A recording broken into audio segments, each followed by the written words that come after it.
विधान परिषदेतील कार्यकाळ संपलेल्या आमदारांनी विधिमंडळ पायऱ्यांवर फोटो सेशन केलं। यावेळी विधान परिषदेचे सभापती राम शिंदे, उपसभापती नीलम गोरे, उपमुख्यमंत्री एकनाथ शिंदेही उपस्थित होते।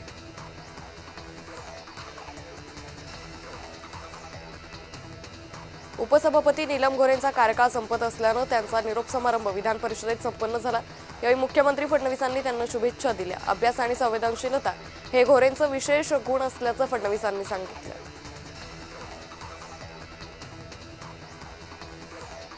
विधानसभेत मुख्यमंत्री देवेंद्र फडणवीसांनी अशोक खरात प्रकरणात निवेदन दिलं। खरात प्रकरणात पोलिसांनी एसआयटी तपासादरम्यान समोर आलेल्या बाबींचा उल्लेख या निवेदनात मुख्यमंत्र्यांनी केला। अर्थसंकल्पीय अधिवेशनात आतापर्यंत अजितदादांच्या अपघाताबाबत 10 मिनिटंही चर्चा झाली नाही।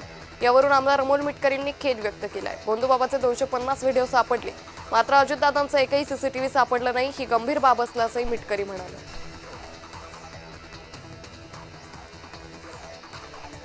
दिवंगत उपमुख्यमंत्री अजित पवार यांच्या रिक्त विधानसभा जागेवर काँग्रेस पोटनिवडणूक लढण्याच्या तयारीत आहे। जिल्हा काँग्रेसकडून बारामती पोटनिवडणुकीचा प्रस्ताव महाराष्ट्र प्रदेश काँग्रेस कमिटीकडे पाठवण्यात आला। सुप्रिया सुळे यांनी शंभूराज देसाई यांना झालेल्या मारहाणीचा निषेध केला। यामध्ये पोलिसांचा संबंध नाही, त्या ठिकाणी असलेल्या पोलिसांच्या मागे जी शक्ती होती ती त्या अदृश्य शक्तीचा ताकद आहे। हे पोलिसांना करायला लावले नाही तर महाराष्ट्रातील पोलीस असं करणारच नाही, तसा माझा विश्वास आहे, अशी टीका खासदार सुप्रिया सुळे यांनी केली।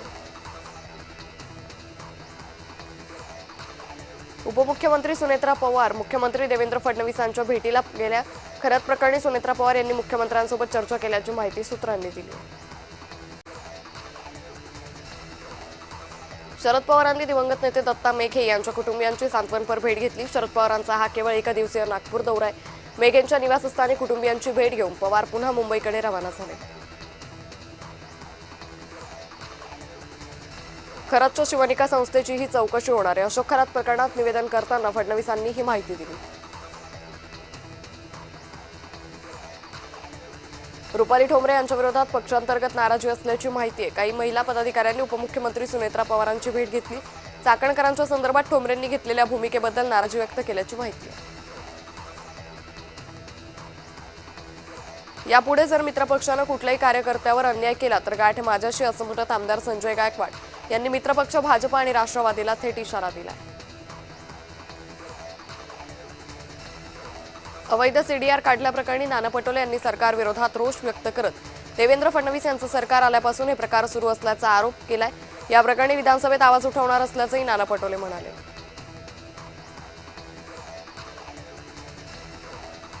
बार council of Maharashtra and Goa सन 2026च्या निवडणुकीसाठी धुळे जिल्हा न्यायालय परिसरात मतदान प्रक्रिया पार पडली। उमेदवारांचं राजकीय भवितव्य मतपेटीत बंद झाले।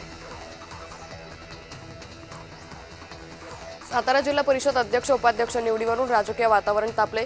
शिवसेनेनं जिल्हा प्रशासनाविरोधात भव्य मूक मोर्चा काढला। या मोर्चामध्ये हजारोंच्या संख्येने महिला शिवसैनिक आणि पदाधिकारी सहभागी झाले होते। सातारा जिल्हा परिषद गोंधळ प्रकरणात मुख्यमंत्री फडणवीसांचं निवेदन दिलं। निवेदनाद्वारे मुख्यमंत्र्यांनी साताऱ्यातील स्थिती स्पष्ट केली। सभापती स्थानावरून दिलेले निर्देश म्हणजे ब्रह्मवाक्य नाही, परिस्थितीनुसार सभापती स्थानातून निर्देश दिले जाऊ शकतात, असं फडणवीसांनी स्पष्ट केलं। उद्धव ठाकरेंनी सभापती राम शिंदेंची भेट घेतली। राम शिंदेंच्या दालनात ही भेट झाली। यावेळी मुख्यमंत्री फडणवीस उपस्थित होते। खरातच्या नावावर कोट्यवधींची संपत्ती आहे। मिरगावात खरातची 33 एकर जमीन आहे। सर्व संपत्तीची चौकशी होणार आहे, असे निर्देश मुख्यमंत्री फडणवीसांनी दिले। खरातच्या कारनाम्यांचा सोशल मीडियावर धुमाकूळ सुरू आहे। बिनदिक्कत खरातचे व्हिडिओ व्हायरल केले जात आहेत। पीडित महिलांची ओळख होते, सार्वजनिक होतात। पीडितेची ओळख उघड करणाऱ्यांवर कारवाई केली जाईल, असे आदेश मुख्यमंत्र्यांनी दिले। मुंबई पालिकेच्या कामांना कंत्राटदार पाठ दाखवत आहेत। मिठी नदीनंतर आता उचंदन केंद्रातील कचरा रोखण्यास कंत्राटदार पुढे येत नाहीये, तर खारदांडा केंद्र निवेदनाला अद्याप प्रतिसाद कुठल्याही कंत्राटदारांनी दिला नाहीये। त्यामुळे मुंबईतील कामं कशी होणार असा प्रश्न उपस्थित झाला। खरात प्रकरणी मुख्यमंत्र्यांनी निवेदन केलं। त्यामध्ये खरातवर कारवाई होईल असं म्हटलंय, मात्र खरातचं पाप आणि कुकर्म बाहेर न येण्यासाठी ज्यांनी मदत केली त्यांच्यावर कारवाई होणार असं कुठेही उल्लेख नाही, असं म्हणत भास्कर जाधवांनी शंका उपस्थित केली।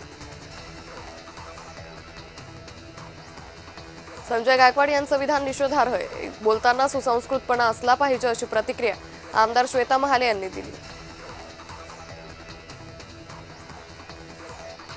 माझा पिंड हा राजकारणाचा नाही असं मुख्यमंत्री बोलले ते खरे असं म्हणत उद्धव ठाकरेंनी विधान परिषदेचा कार्यकाळ संपला त्या भाषणात सत्ताधाऱ्यांना अनेक टोले लगावले। अजित पवार यांच्या विमान अपघात प्रकरणात कर्नाटकमध्ये पहिला गुन्हा नोंदवला गेलाय। आमदार रोहित पवारांनी 23 मार्चला तक्रार दिली। 0 FIR नोंदवण्यासाठी हायग्राउंड पोलीस ठाण्यास संपर्क साधावा लागला असं कारण देण्यात आलं।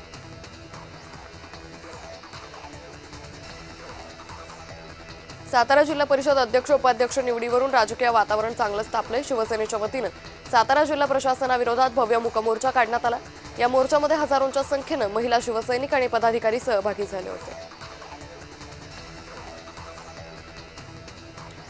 नुकत्याच पार पडलेल्या महाराष्ट्र केसरी स्पर्धेत विजयी झालेला कुस्तीपटू हर्षवर्धन सदगीर यांनी विधानभवनात मुख्यमंत्र्यांची भेट घेतली। सदगीर यांनी याआधी सरकारी नोकरी मिळावी ही मागणी केली। भिवंडी महानगरपालिकेचा सन 2026-27 साठी 1179 कोटींचा अर्थसंकल्प महासभेसमोर सादर करण्यात आला। 2025-26 सुधारित अंदाजपत्रक 1117 कोटींचं। या अर्थसंकल्पात शिक्षण, सार्वजनिक वाहतूक आणि पायाभूत सुविधांवर विशेष भर देण्यात आला। अजित पवार यांच्या अपघातानंतर 2 महिने झाले तरी तपास अधिकाऱ्यांकडे स्मरणपत्र दिलेलं नाही। सीआयडीचा तपास कसा सुरू आहे माहीत नाही। राज्यात आम्ही विविध ठिकाणी जाऊन गुन्हा दाखल करण्याचा प्रयत्न केला, तोही गुन्हा दाखल झाला नाही असं म्हणत रोहित पवारांनी संताप व्यक्त केला।